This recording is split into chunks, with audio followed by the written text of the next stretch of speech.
perlu saya sampaikan, pemimpin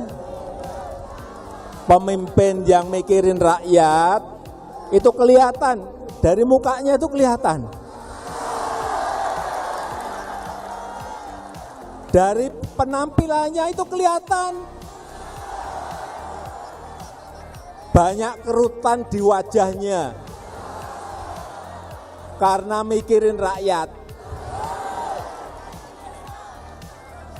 Ada juga yang mikirin rakyat sampai rambutnya putih semua, ada.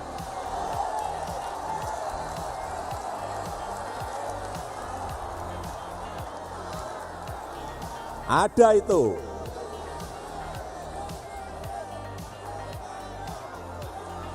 Saya ulang, jadi pemimpin yang mikirin rakyat itu kelihatan dari penampilannya, dari kerutan di wajahnya.